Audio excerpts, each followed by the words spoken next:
Dragonites. How is everybody doing today? It is Friday again. Yay! Thank goodness. So this is our final actual Wip N Chat. I will do a wrap-up video when everybody's completions, or as far as they're planning to get toward completion, are sent in, and I can get that final whip parade going.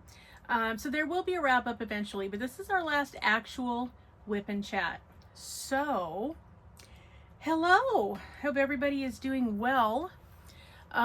First of all, I'm fighting a very painful ear infection, and so if I sound a little bit loud today, I apologize. I can't hear out of one ear, and so I don't know exactly how I'm sounding to you guys. So my apologies. You might have to adjust your volume because it's my fault, not yours.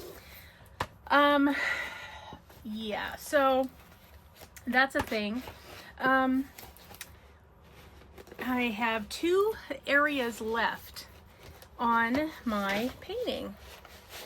And so I'm very excited because I think I might be able, it's a big might, I might be able to complete this by the 30th.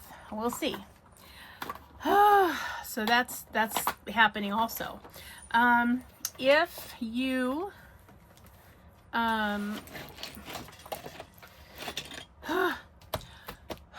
don't finish, again, there's no panicking necessary, because you know, just you don't have to, it's not a requirement to finish. So if you don't, that's okay. You can just take a picture of however far you get, and that will be fine. All right, so today we are going to do our last Wip N Chat. We're going to talk about rip currents and rip tides today, guys. I know. And then I have a personal story about one at the end of that. So that's the order of business today. Also, we are going to do our next 2 winners, yay, of our prizes. So after the Wip N Chat portion is finished, stay tuned and look for the prize giveaway, because that's coming up after that. And then I will tell you guys today, please, please, please, today is the 26th of September. Start sending me in your completions, or as far as you plan to get for the rest of the event, between the 28th, okay, which is Sunday, and the 30th, which is Tuesday. Please get them to me. Those of you that have already sent in your completions, thank you very much. I really appreciate it. I'm looking forward to putting them in the whip parade. You guys did beautiful work. I'm just, per usual, I'm so proud of the Dragonites, because you guys just do phenomenal work, and it's so pretty, and you have such fascinating and interesting choices in canvas, which I love. I love to see all the ones that you pick. Also, I want to thank you guys so much for helping me select which one to do for this event, because I have really enjoyed doing this little seahorse. He's been so much fun. I've learned a lot because I've been playing around with some specialty drills, so that's been fascinating, and I'll go over all of that in the month review, which I'll be doing, you know, sometime probably in the first week of October or so. So we will talk about what that looks like and what it means, but suffice it to say, I have really had a good time with him. So thank you, Dragonites, very, very much from the bottom of my heart for helping me to select him, because he's just been a hoot. I have really had a good time with him. Now, I hope you guys have been enjoying the event. I have enjoyed it. I hope you guys have enjoyed the event, and, you know, maybe learned 1 or 2 things about, you know, our friendly ocean, you know, as well as, you know, gotten to work on, you know, an ocean themed canvas that maybe has been sitting around. You've been wanting an excuse to do it, and now you finally had one. I hope that's been really, really fun too, you guys. I really do. Okay, so we are going to get started talking about this. Now, if you have not signed up for Luna and Lichens, you would like to do so, please remember you have until October 25th to sign up. You could do that anytime from now forward. So let me tell you who I have for Luna and Lichens. Okay, let's see here.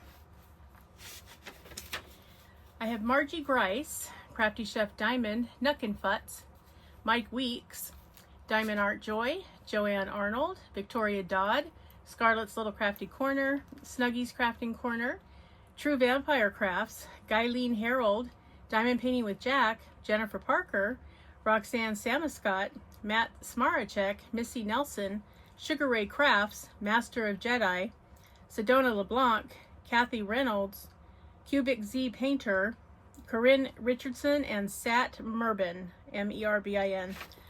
That's who I have. So, if you're not on the list and you would like to be, please let me know. You don't have to send a picture of your canvas until between the 25th and the 1st of November. So you have a little bit of time if you need to order something and you're waiting for it, or you have to find it or something. You know, you don't have to do that right away, but please do sign up so that you don't miss out on the opportunity to be in the event if you would like to, okay? That would make me heartbroken to find out that there was a Dragonite that wanted to be in the event and missed the sign up. So please don't do that. Please get in there. Also, if you are on the list and you did hear your name or your channel name, and for some reason something happened and November is not going to work for you and you need me to take you off the list, that's okay. Just let me know and I will do that. Okay.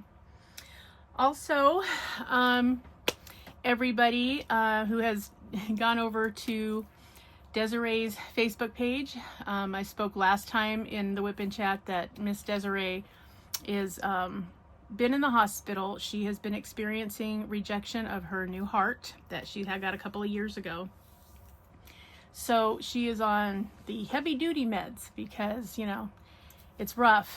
She did have some blood work done in 2 parts. First part came back fine, which was great.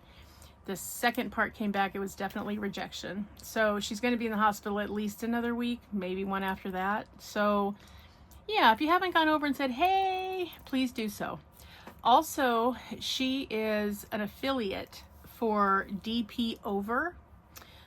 So if you want to, I will put her code down in the description box. So if you want to go over and look at DP Over and see if there's something you would like, that you can use her code and, you know, she could get a little kickback from that. That would be helpful also.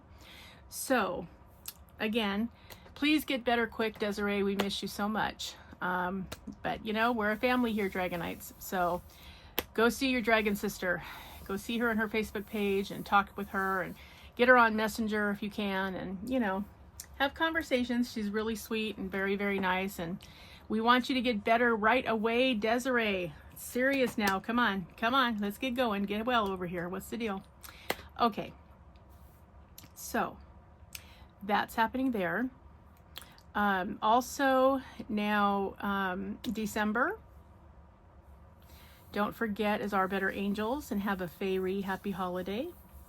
So your winged creatures are all acceptable for that. If you don't have a winged creature, but you want to do a fae creature, that's okay too, but let me know. I know December is a hard time, so it's perfectly fine if, you know, you think you can and then you end up not being able to. It's really okay. We're just doing stuff for the people that, you know, want to do something every month of the year. It's okay. Diamond Painting with Friends 2.0 for next month, for October, they are doing breast cancer awareness. So get out all of your canvases that have pink on them, and you can go on over to the Diamond Painting with Friends Facebook, and I will leave that also, the link in the description box, so that you can go say hello if you want to over there. I believe it's Diamond PETA. She's going to be hosting that event, so you can get in touch with her also directly or through the group if you would like to. And so yeah, so I have mine all picked out and ready to go and kitted up and the whole thing. So I'm ready to hit the road on the 1st of October. And then in November, I'm doing Luna and Lichens for Diamond Painting with Friends. So we will talk about how you're going to do that differently when, you know, when it gets closer. What I'm going to have you do is I'm going to have you post in the Diamond Painting with Friends group for your official check-ins. And then you can always post in the Dragonites Lair Facebook group, always, at any time, for any reason. Diamond Painting with Friends 2.0 is a theme-based group, meaning they only accept postings on the current monthly theme of their host. So, you know, like this month was men's. She's doing memorial and remembrance. So, you know, anything that had to do with that, you could post in there. But like you couldn't post like Luna and Lycan's information now because that's not coming due for them until November. So you can post that over in Dragonites Lair though, because that's your space to do whatever you want to do, Dragonites. So that's all the housekeeping. I hope that if you guys are going to be, you know, doing events for this last few months of the year, I hope you have them picked out. I hope you're excited about your canvases. And we are going to get moving on this Wip N Chat, but I just wanted to make sure that everybody understood what was happening. So I'll be doing Luna and Lycans in November for Diamond Painting with Friends. They do not have a December paint along. They want you to spend that time with your family and friends doing your thing. Of course, it didn't stop me, did it? Because we're doing Our Better Angels. So, you know, and again, if you'd like to join us, great. It's going to be very relaxed and easy. We're not going to make the holidays any more stressful than they already are. So, and then when 2026 comes through with a bang, Neil is doing planes, trains, and automobiles for Diamond Painting with Friends in March. So you can get in touch with Neil for any information on that. I will again have his email down in the description box. And in April is our Walk Like an Egyptian event. Woohoo! So get your Egyptian canvases if you haven't. I do have a Diamond Dots Egyptian canvas that I will be giving away in the December event. So that if you're looking to have a canvas and you haven't found one, although I will tell you right now, Temu has a ton of them. So if you're looking to find one, they absolutely do. There are a couple of them that are at Diamond Dots. You can certainly put, you know, Egyptian in the search engine and they will pop right up. So yeah, so get you over there and find a good one. We're going to have some fun. I think we're going to talk about King Tut and some of that information and legend around that. We're going to talk about Cleopatra because we need to do that. And then we'll talk about a couple other topics surrounding Egyptian lore. So I will have one that will be a giveaway. So you'll have an opportunity to get on the wheel and win that if you're participating in the Our Better Angels event. So that's happening. And I believe there's going to be a couple of events giveaways for Luna and Lycans as well. So yeah, stay tuned, everyone.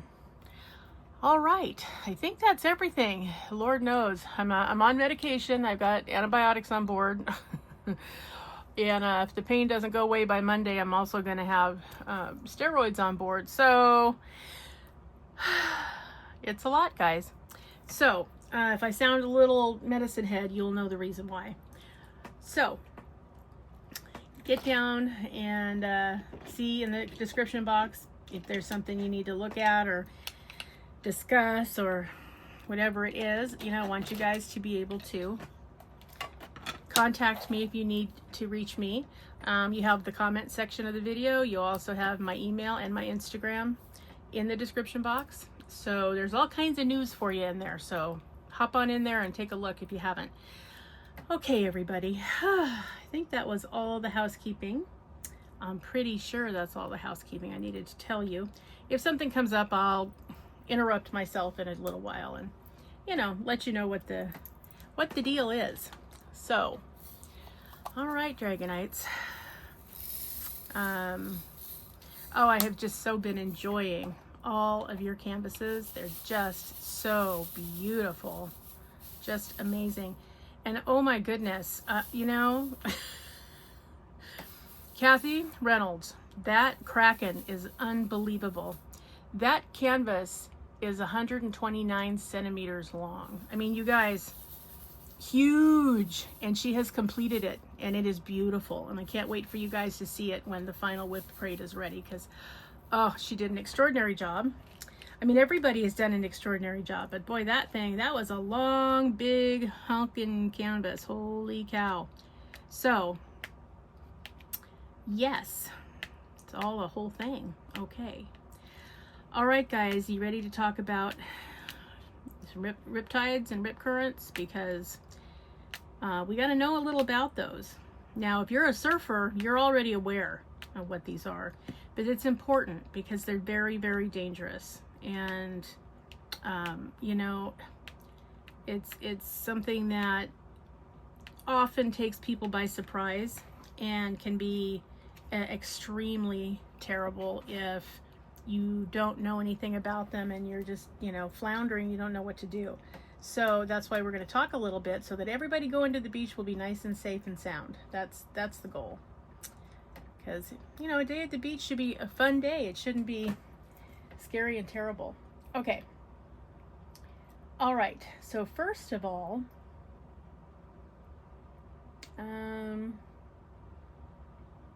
let's see. Let's start over here, I think. Okay.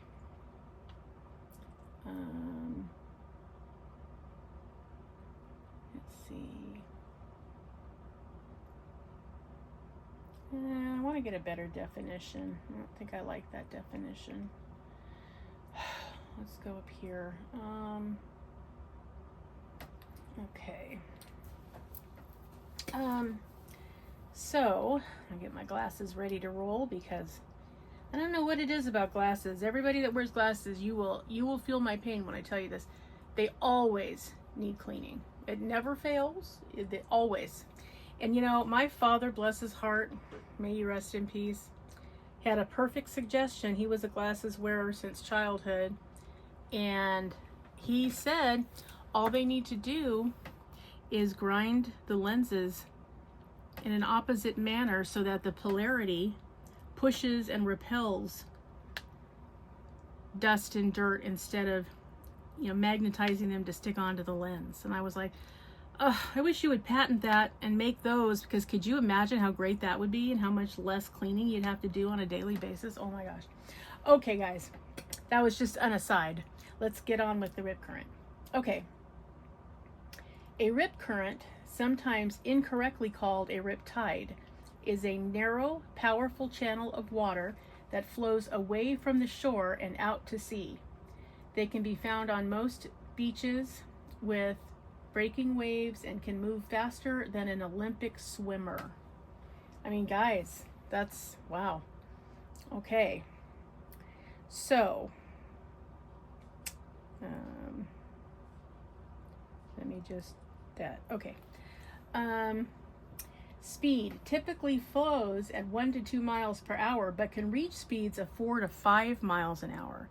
So imagine how fast that tide moves. I mean, yeah, it really, when I say it can really sneak up and take you out to sea, I mean, that's serious. Okay, width, usually no more than 80 feet wide. So that's something to consider too. Distance extends from near the shoreline to beyond the surf zone. So when you're at the beach and you're watching all the surfers, realize that the riptide is past them. So, you know, that's why it can pull people out so quickly, because it's that long already and it's got the force of gravity working with it. So keep that in mind. Tidal influence. Rip currents can exist throughout the tidal cycle, but their intensity increases around low tide.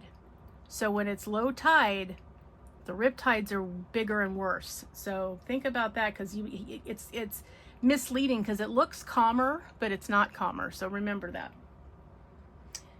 Okay, the location. Common along the coasts of the U.S. and the Great Lakes. Now the impact. Responsible for 80% of surf beach rescues. So 80% of the surfers that need to be rescued are rescued because they were caught in the riptide, in the rip current. So that's, you know, and these, you know, a lot of the surfers, they have it down. They know exactly what's happening, what the tide's doing, everything, and they still, 80% of the rescues are because of the rip currents. So yeah, these things don't mess around. Here's your safety advice. If caught in a rip current, don't fight it.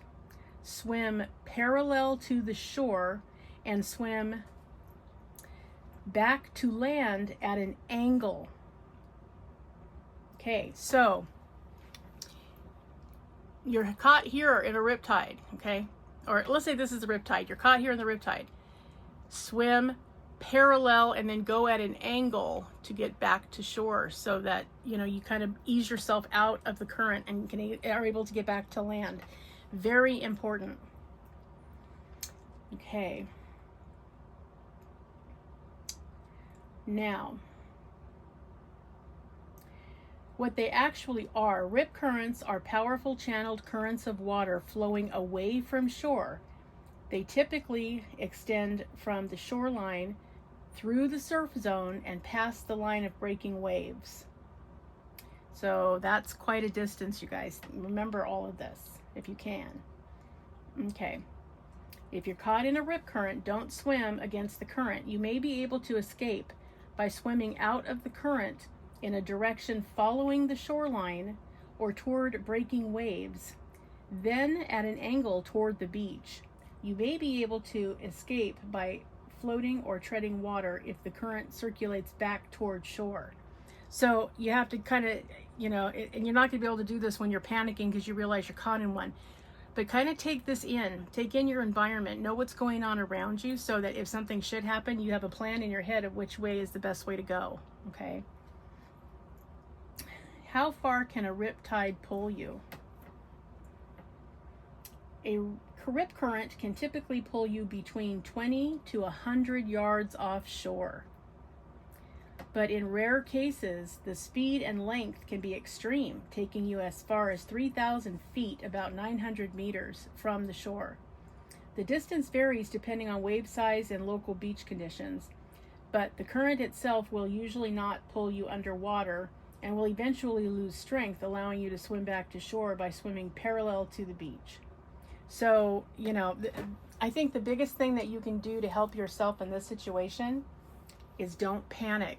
Because if you panic, not only can you not think clearly, but you use up your air and it's harder for you to think about your way out. So, but have a plan, because rely on your muscle memory, not your working memory, because you're going to be scared and things don't work well thinking wise when you're scared. Okay. Now, this is an interesting one. What is the difference between a rip current and a rip tide? Okay. A rip current is a powerful, fast-moving stream of water that pulls swimmers away from shore, caused by waves breaking and creating an imbalance in water levels. A rip tide, sometimes called a rip space tide, is a powerful current that occurs in inlets and estuaries, driven by the outgoing tide pulling water through a constricted area. While rip currents are a phenomenon on beaches, rip tides are specific to inlets, estuaries, and river mouths. So, all of you people that have rivers and lakes in your area, you have rip tides. Those of us that have the ocean nearby, we have rip currents.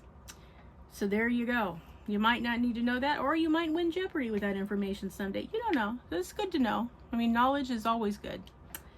Okay. They occur on sandy beaches, and they're caused by waves creating an imbalance in water levels, with the water then moving back out to sea via the path of least resistance.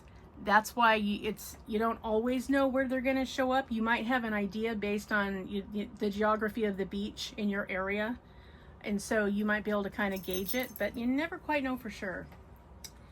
Okay. Now, rip tides are found in inlets, small bays, and lagoons. They're caused by the tide pulling water through an inlet or restricted channel. The water flows out with the falling tide, creating a strong, powerful current. So that's your rip tides versus your rip currents. Okay, so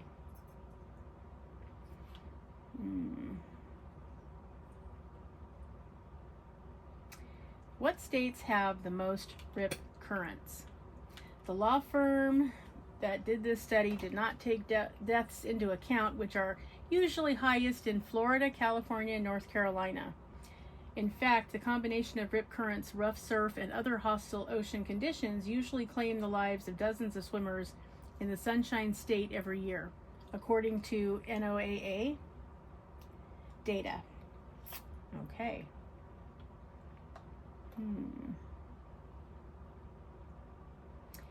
Okay, somebody asked, what does a riptide feel like? Well, that's somebody brave enough that wants to know. I don't know if I'd want to ask that question, but okay, somebody asked it, so all right. A rip current feels like being caught in a fast, strong river moving away from shore, pulling you out to sea despite appearing calm on the surface. You'll experience large waves crashing over you and a strong, steady pull, making it impossible to swim to shore by going directly against it. The danger comes from exhaustion as you fight the current, not from being pulled underwater.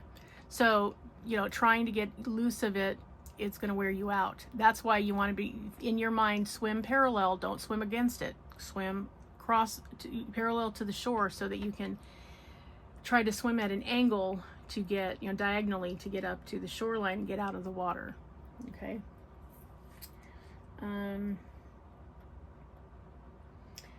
Okay, so it feels like a strong, unstoppable pull. You'll feel an immediate, powerful force pulling you out into the ocean.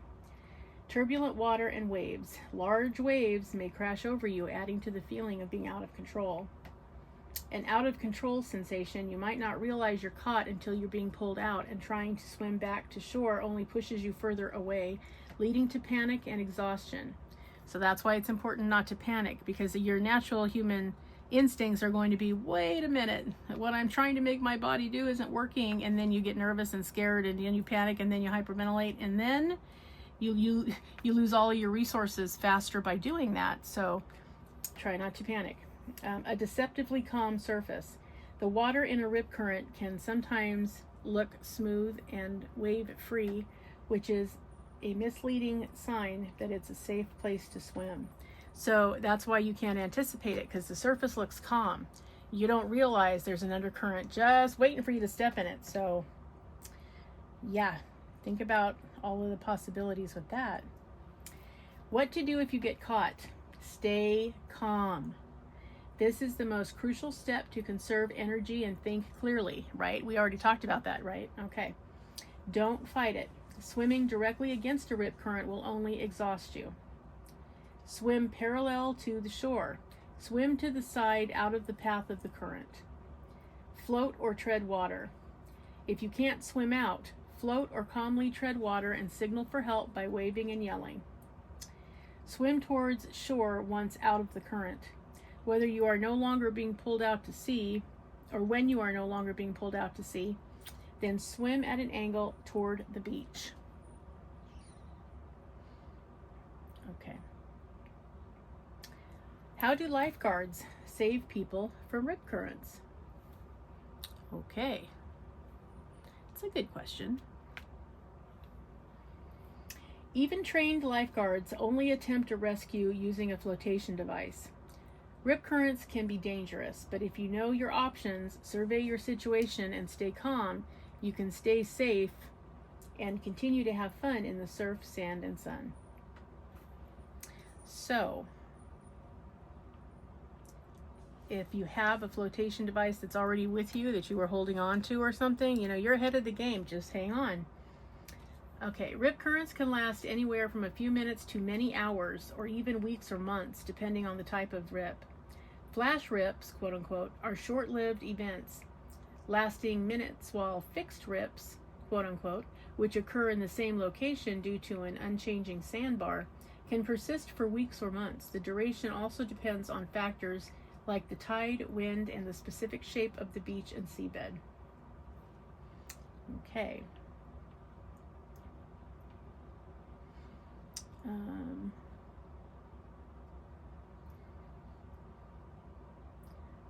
Okay.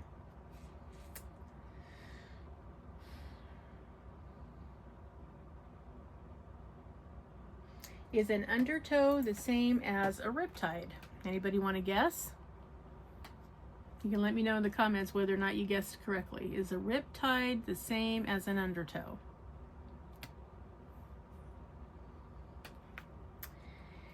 No, an undertow is not the same as a riptide. They are distinct phenomena, though often confused with one another and with rip currents. An undertow is a general seaward directed flow of water near the ocean bottom, caused by the return of water from breaking waves, and occurs along the entire beach face. A rip tide, or rip current, is a specific, powerful, narrow current of surface water flowing away from the shore. Okay. An undertow definition. A scientifically defined term for the return flow of water from waves as they break out or break on the shore. Location: occurs at the bottom of the water column along the entire beach face, affecting everyone who is in the water. The water moves seaward under the surface, but it only returns the water to a short distance offshore, not pulling swimmers out to sea. So there is a difference. Okay.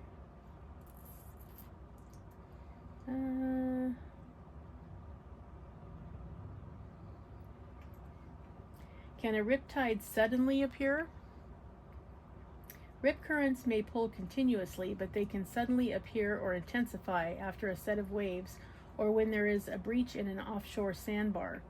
Longshore currents, inshore holes, and other bottom conditions contribute to the formation of rip currents, which is why you can't always see it coming, you know? Okay.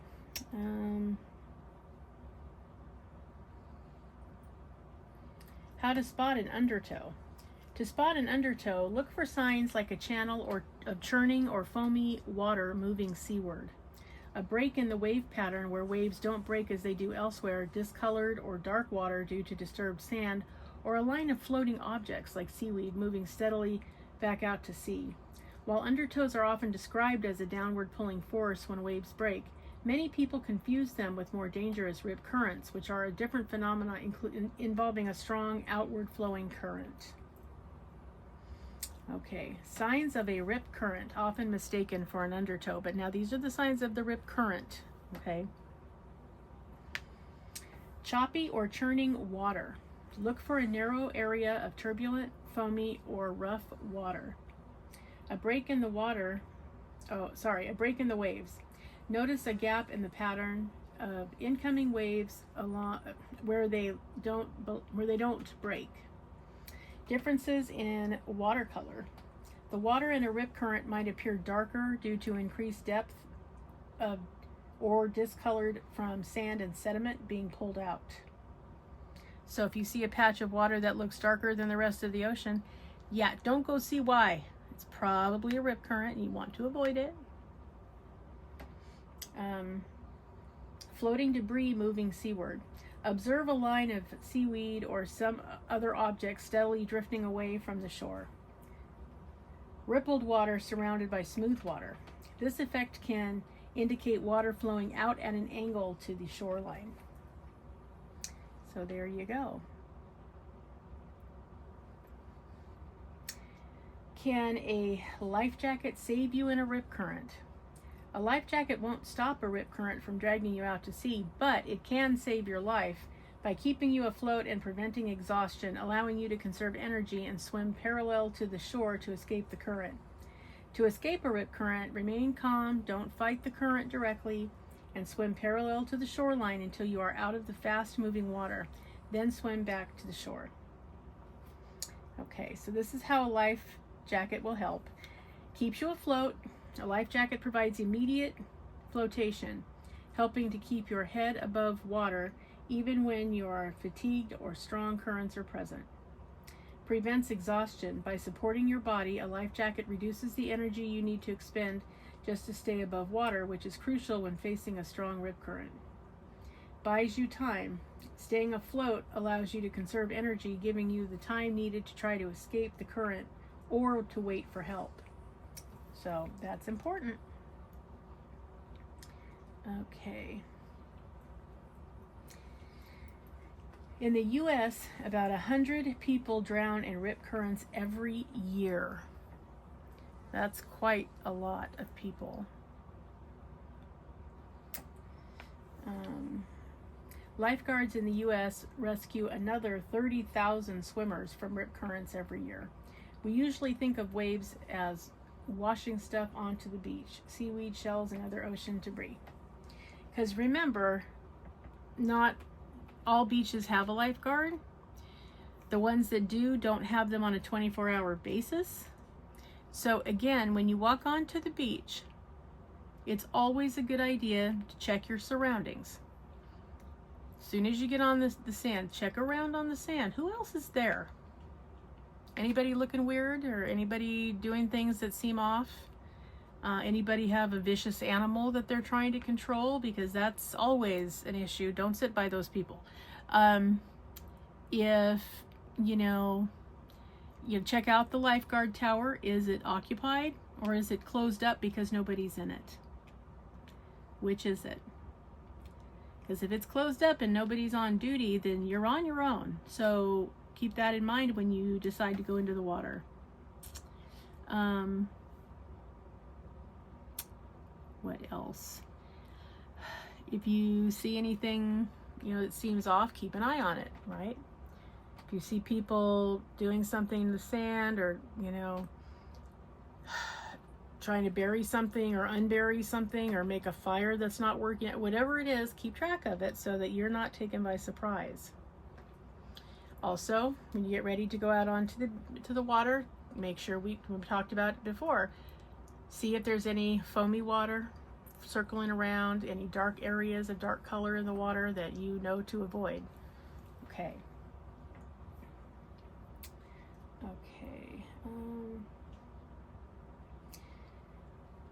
What are the 3 R's to keep you safe when caught in a rip?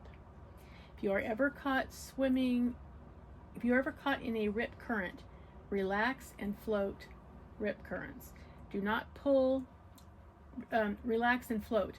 Rip currents do not pull you under. Don't swim against the current. Swim in a direction following the shoreline or toward breaking waves. Okay.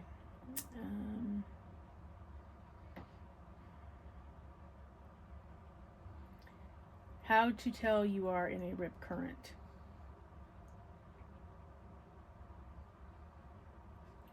Okay.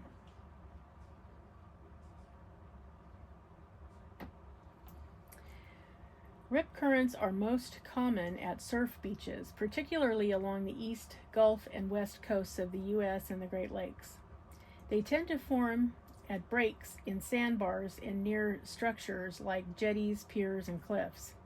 Factors like large waves striking the coast and being stronger around low tide can also increase their occurrence. So again, we were talked earlier about the geography of your beaches. Do you have a really flat beach? Do you have lots of outcroppings on your beach? Do you have a lot of structures? Do you have a lot of rocks in this area? You have to know a little bit about it to keep yourself safe. Where they form. Surf beaches. Any beach with breaking waves can have rip currents. Breaks in sandbars. Low spots or gaps in sandbars are prime locations for rip currents to develop. Structures. Jetties, piers, groins, and cliffs can also channel water into rip currents. And in the Great Lakes, rip currents are also a significant danger in the Great Lakes. Okay. Conditions that make them more likely. Waves striking the coast at an angle or head on. These conditions can cause water to pile up and seek an escape path. Larger waves.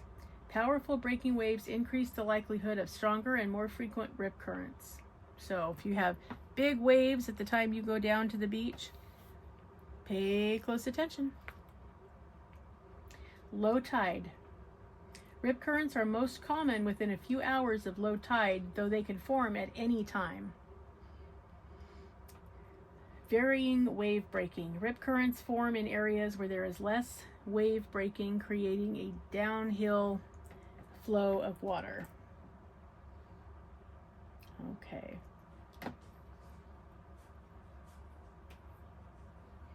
What to look for. Foam, seaweed, or debris. Look for these materials moving steadily away from the shore. Darker, calmer water. Rips are often a channel of water where waves are not breaking. A rippled surface. A smooth surface of water surrounded by rougher water can indicate a rip current. Okay.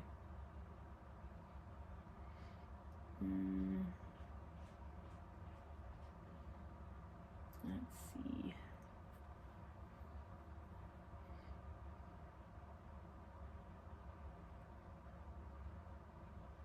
There's so many different questions. Some of them are just silly, you guys. I just, yeah, no. Okay.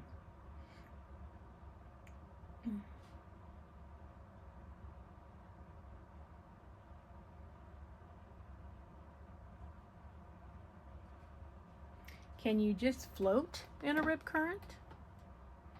Yes, you should try to float and stay calm if caught in a rip current because they do not pull you under but rather away from the shore. Once you are floating and calm, look for the rip current's edge and swim parallel to the shore to escape it, and then angle back toward the beach. If you are unable to escape, you can float or tread water and wave your arms to signal for help.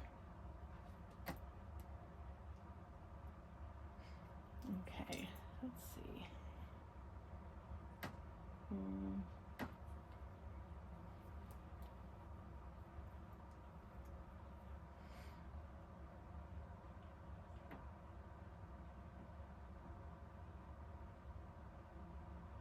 Let's see here.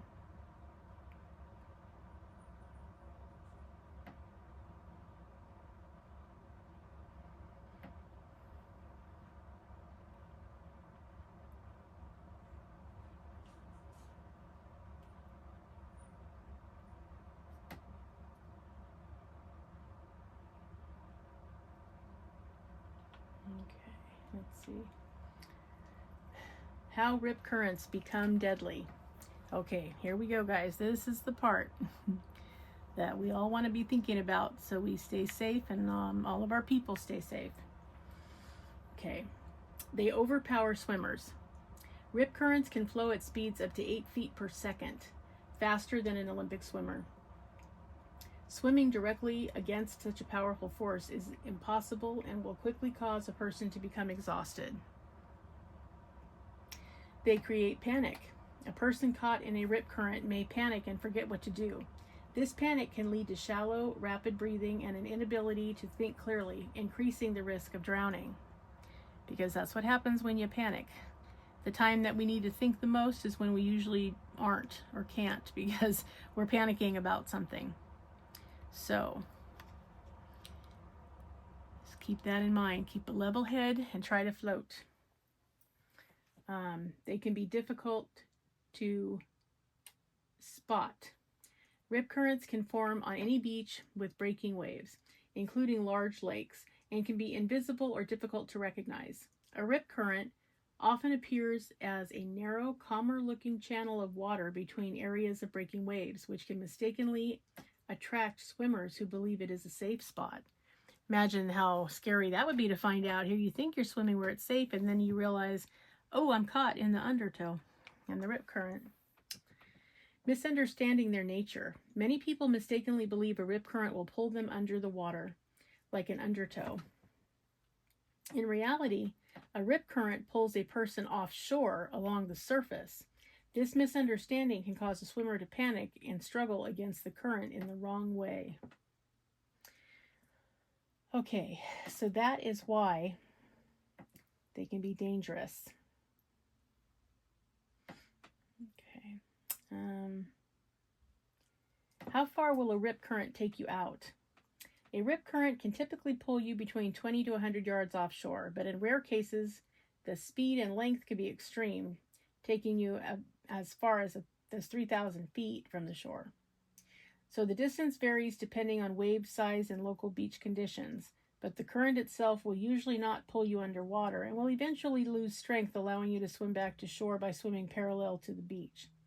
So if you kind of can just float and wait it out, it will eventually lose its strength and you will be able to get free and swim parallel to the shore and get back on shore. It's the panicking that tends to be our undoing. So try not to panic, you guys. It's really hard, but if you think about it enough and it becomes muscle memory, then we're all better off, because if you can just think, oh, riptide, float, float, float, float, float, float, float, float. Ooh, swim at an angle toward the beach, swim at an angle toward the beach. So that when it happens, you know, you can just remember that little mantra you have for yourself. So it'll be easier not to panic, and that will bide you the time that you need. And if nothing else, you can bide you the time that you need to wait for help. So, or to track, you know, somebody down or whatever you need to do. Because once you're in a full-blown panic and you're trying to fight the undertow and you're not succeeding, then, you know, you're making yourself more tired and you can't really summon anybody, and then you become a statistic. So don't do that, whatever you do. Okay, how we doing? Okay, we're doing okay.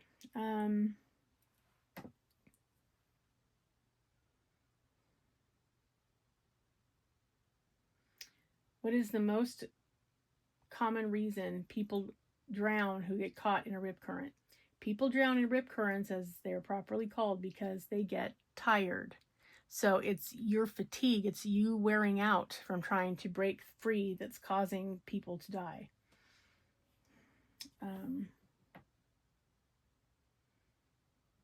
see.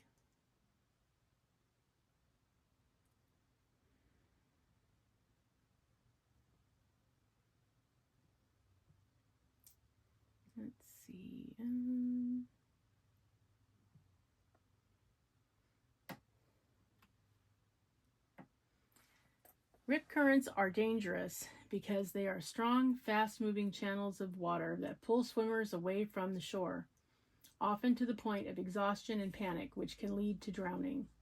While most rips do not pull victims under the water, their ability to quickly sweep even strong swimmers out to sea makes them a significant hazard, responsible for many lifeguard rescues and fatalities each year. The panic and exhaustion that result from fighting the current rather than swimming parallel to the shore to escape it are often the primary cause of death. Why rip currents are so dangerous. Sweeping force. Rip currents are powerful, narrow streams of water moving directly away from the shore, capable of dragging even strong swimmers seaward. Induces panic. Swimmers caught in a rip often don't realize what's happening at first, which can lead to panic. They cause exhaustion. The instinctive but incorrect reaction is to swim directly against a rip current. This can quickly lead to exhaustion and a lack of strength to reach safety.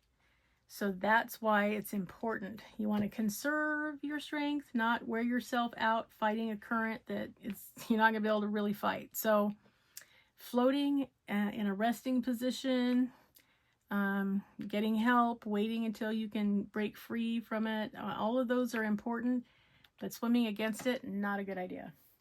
Okay. Disorientation. The disorienting nature of a rip current can make it difficult for swimmers to think clearly and know how to escape. Yeah, we've been talking about that, right? High drowning rate. Because of these factors, rip currents are a leading cause of drownings at beaches, responsible for a majority of lifeguard rescues in the U.S. What to do if you're caught in a rip current? Don't panic. Stay calm to conserve energy and think clearly. Don't fight the current. Swimming directly against it is futile and will tire you out. Swim parallel to the shore. Most rip currents are narrow, so swimming parallel to the shoreline will allow you to swim out of the current. Float or tread water. If you can't swim out of the rip, float or tread water and wait for the current to weaken. Wave for help. Once you are out of the rip current and have reached safety, or if you cannot escape, wave your arms and yell for help to attract attention. So there you have it, guys. Do not try to fight the current. It's kind of a, an unfortunate double-edged sword, because your human instinct is to do that very thing, is to go, like, something grabs you, is to get away, right? It's a fight or flight instinct. You actually have to fight that a little bit so that you don't use up all your energy and then can't float or call for help, right? So yeah, so the story that I have to tell you, I had a very good friend in junior high and high school that we always, we were in the same homeroom always, because my maiden name started with a W, my last name, and his last name started with a Z. So we were always in the same homeroom, right? Every year. So I would see him and I would, oh, hi, and he'd go, hi, and we would, talk, and, and when I got together with my then boyfriend, and he got a girlfriend, and we used to go on double dates, and we used to hang out because we genuinely were friends. I mean, we all got along, and, it was always fun. Okay, so I knew him all through junior high, so 7th and 8th grade, and then all through high school. Okay, we were in the same class, so same year of high school. So in our junior year, now he had an older brother, a younger sister, and a younger brother. So there were 3 boys and a girl in the family. And when we were juniors in high school, his little sister was in 7th grade. So she was 12 or 13. And was on the junior high school swim team. And was an excellent swimmer. Well, they were at a family outing one day, kind of late in the season. It was late September, and they were just having, a normal, like, family day at the beach, and everything was going fine. And the mom was collecting shells, the dad was enjoying the sun, the kids were playing in the water, and she got stuck in the rip current, and her natural instinct was to try to swim out of it, because she was a good swimmer and she had a lot of strength, in her arms and legs, and that was her normal, thought pattern was, oh shoot, I got to get out of here.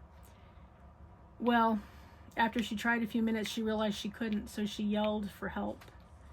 And her dad and her brothers, swam out to try to help her. And the really sad thing was, is that both my friend and his dad both had a hold of her hand at different times during their attempt at rescuing her. And neither one of them were able to hold on. And she was lost at sea. And it was just so heartbreaking. And her mother, because that was her only daughter too, so their mother she really never recovered.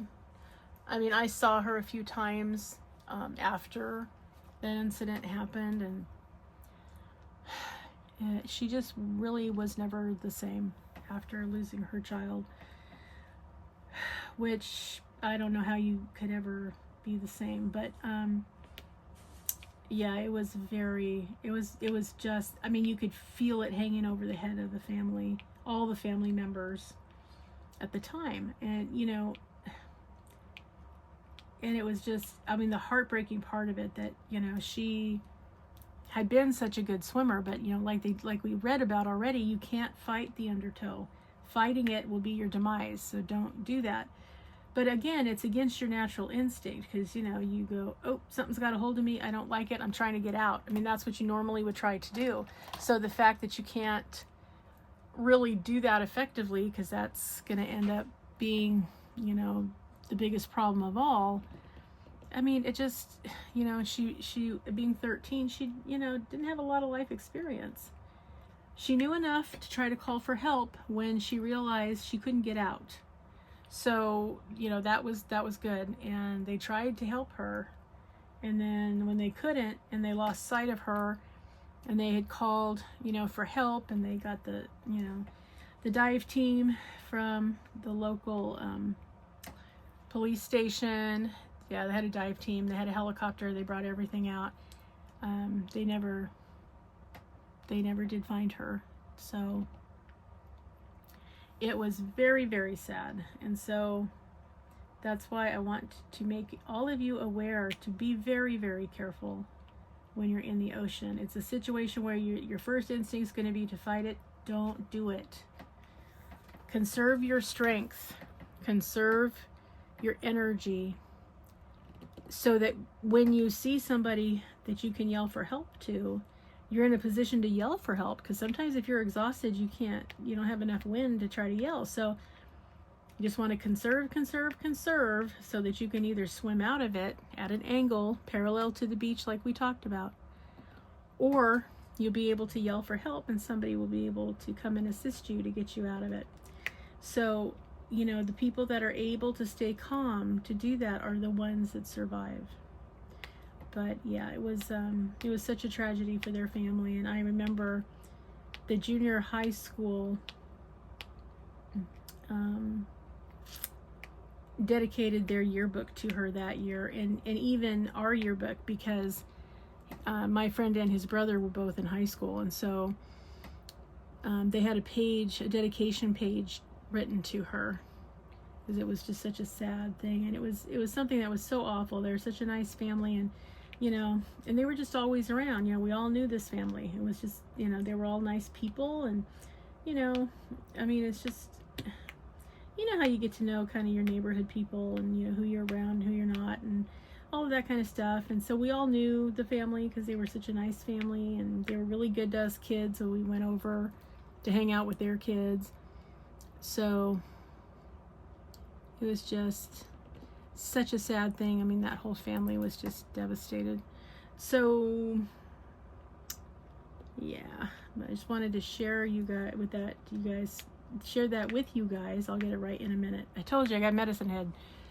Be sure that, number one, make sure that you're paying attention to the conditions and to the area around you when you are out at a public beach.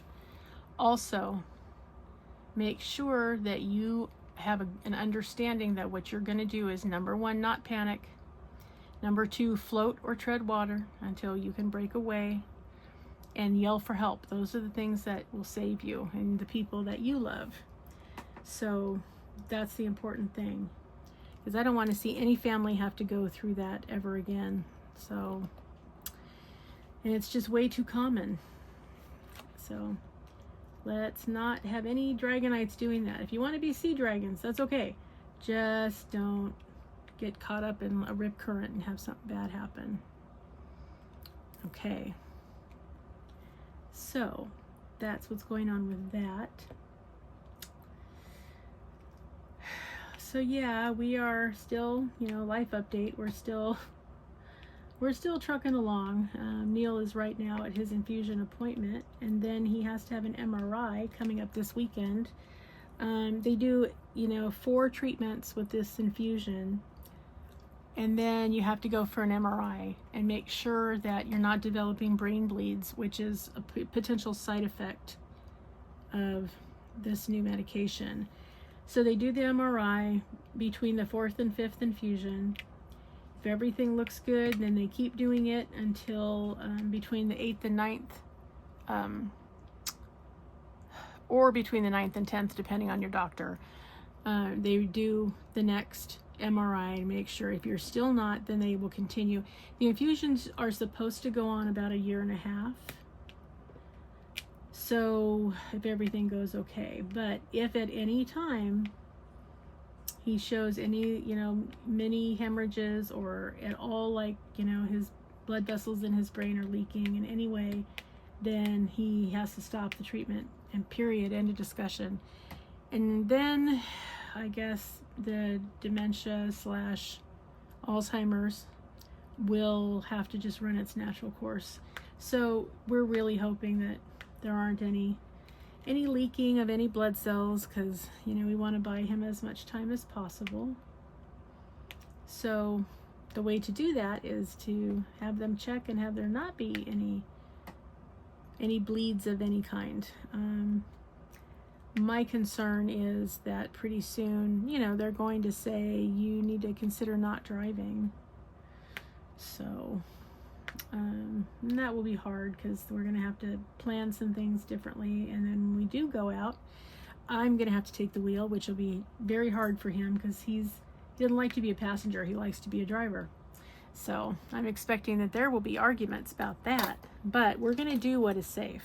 So that's happening. He seems to be doing pretty well so far. Mostly he's got no memory to speak of, and his judgment is being very affected by what's happening. But I mean, he's still functioning okay on a day-to-day basis. What we're doing by doing these infusions is trying to get ahead of it so we can delay what will ultimately be an inevitability unless they find a cure for dementia or Alzheimer's, which would be a wonderful thing. But it would have helped if they hadn't recently stopped the research people that were working on that. So yeah, that's what's happening. We also had, I don't know, potentially helpful news on the roof.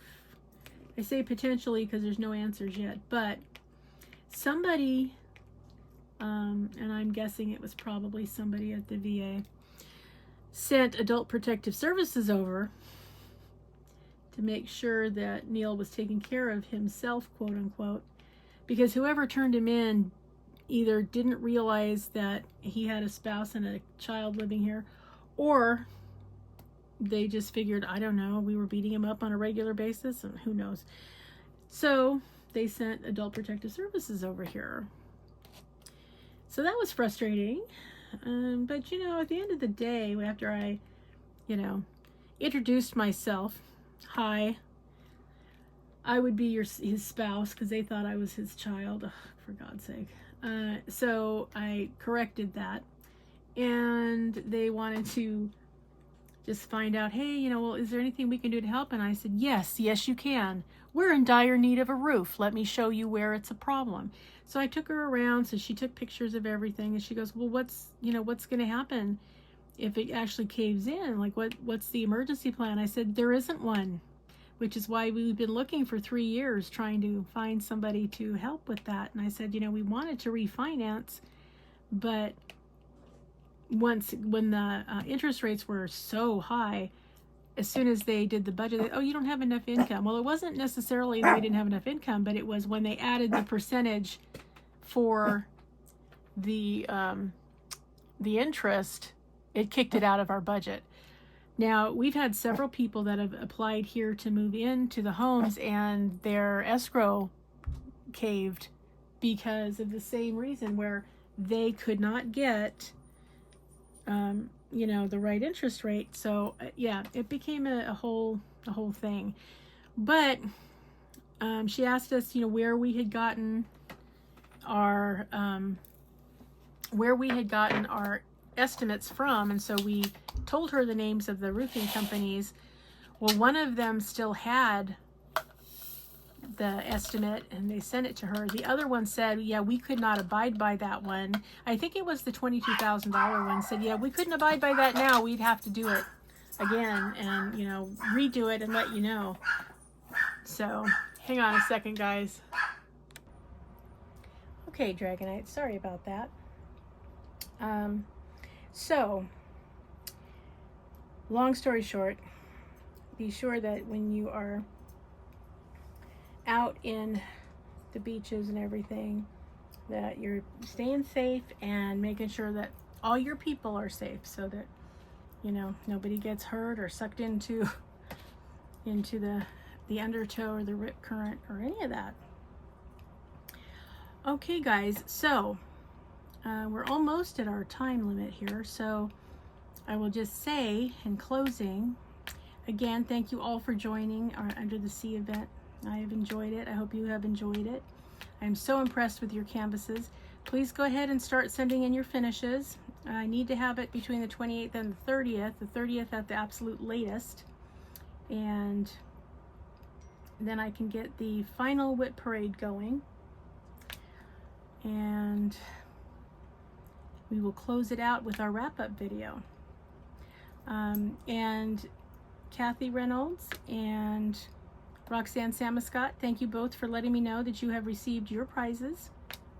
And I'm really glad that you enjoyed it. Kathy posted hers in the Facebook group, so you guys should go over and check it out. She got some things that she liked, and I was really glad to hear that, because, you know, I always put in a few extras aside from the actual prize. But yep, this time you're going to be spinning the wheel for the teal set of the pen and tray and cover minder combo that was specially made for us by Mins at True Vampire Arts on Etsy. And you're also going to be playing for another set of the cards and calendar and sports bottle for the second prize. So I hope you all enjoyed it. I just can't tell you enough how much I enjoyed hosting all of you. Don't forget that Diamond Peta is hosting for Diamond Painting with Friends for October. She's doing breast cancer awareness. So if you want to be in that event, you can go over there and check in with Diamond Painting with Friends 2.0. And they'll get you to Diamond Peta's page if you're not already a subscriber, if you would like to do that. And all right, guys, I am going to free you from having to listen to me drone on. So following this video, stay tuned for the prize drawing, and I am going to see you in the next one. Now remember, always be a dragon. Spread your wings. Protect those you love. Have passion in all that you do. Stay strong, slay your fears, and always fly high, rise up, and soar. All right, Dragonites, remember, if someone is giving you grief and they are not speaking to you respectfully, you must channel your inner dragon and tell them you are not worthy. And then you walk away. If they follow you and they do it again, nope, still not worthy, walk away. Until they can speak to you in the respect that you are due. Then you may speak to them. Otherwise, you have things to do. You have no time for the drivel. All right, Dragonites. Don't forget to go say hi to one of our brethren, to Desiree Jameson, who's in the hospital. Her Facebook profile will be linked down below. Go tell her hey and give her your support, because she needs to refill her inner dragon strength with help from all of us. So go help her do that. And remember to get signed up for Luna and Lycans for November and our Better Angels for December. And then we will talk about next year as it gets closer, what's going to be happening with the events then. And again, just as a quick rundown, so my events that I am hosting personally for next year are as follows. April 1st to the 30th, we're going to do Walk Like an Egyptian. Anything Egyptian qualifies. From June 1st to June 30th, we're going to be doing Purple Haze. Any canvas that is majority purple will qualify. So that's anything you want to do as long as it's purple. And then August 1st to the 31st, we're going to be doing Zodiac. American or Chinese Zodiac is fine. And then in November of next year, we're going to be doing Fairies, Pixies, and Gnomes. Oh my. So be on the lookout for all of that. All right, Dragonites, new subbies, thank you so much for subbing in. I'm so happy to have you here. Welcome to the Diamonds and Stuff family. You're all honorary Dragonites, so welcome aboard. Tried and true subbies, thank you so much for taking the time to watch the videos. I always love to see all your comments. And give me time and some patience to get back to you. I will. As soon as I'm feeling a little better, I will get back on it. So keep up the good work, Dragonites. Remember, nobody should be speaking to you in a way that's not appropriate. You are the living representation of the greatest creature ever to roam in anyone's imagination. So, respect that you are due is the respect that you should accept and nothing less.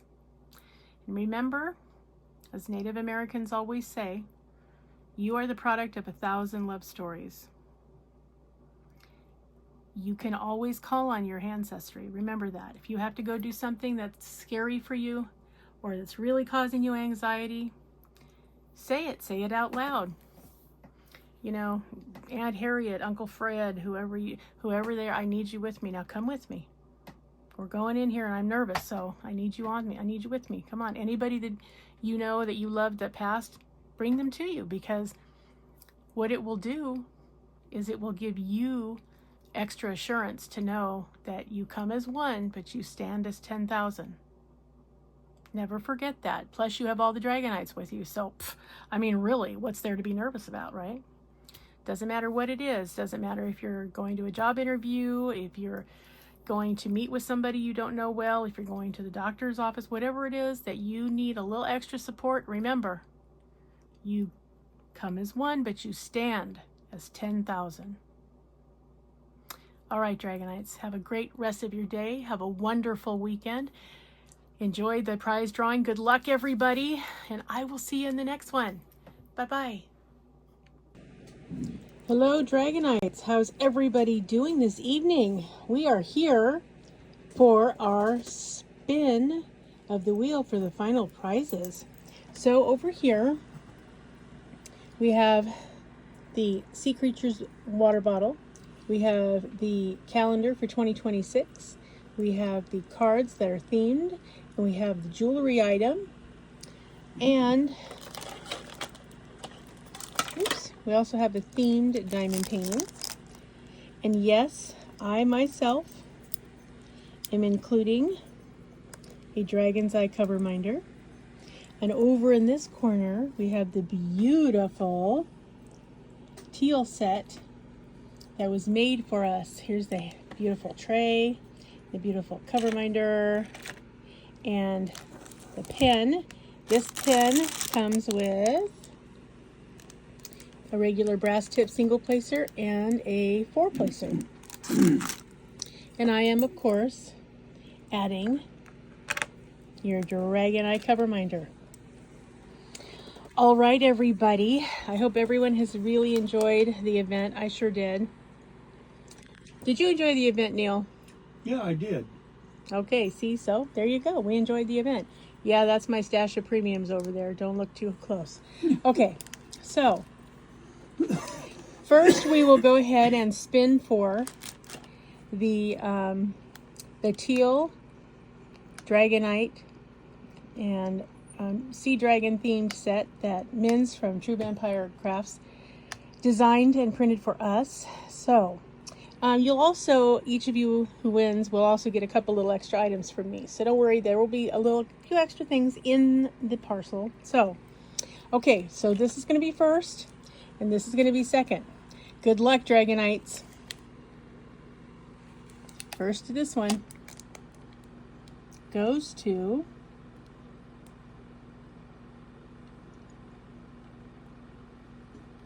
Pamela Headings. Congratulations, Pam. You are now the owner of this beautiful set of Dragonite themed items for your diamond painting enjoyment. Excellent job. Good deal. So that's you, Pam. Okay, who's going to win this over here? Let's find out. Round and around it goes. Where it stops, nobody knows.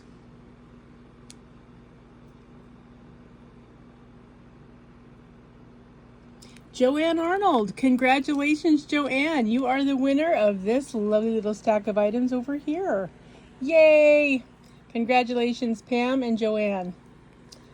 All right, everyone. Thank you again for participating in Under the Sea.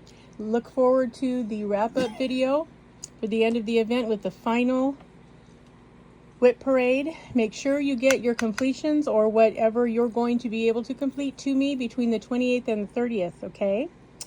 All right, everybody. Have a wonderful weekend. See you in the next one.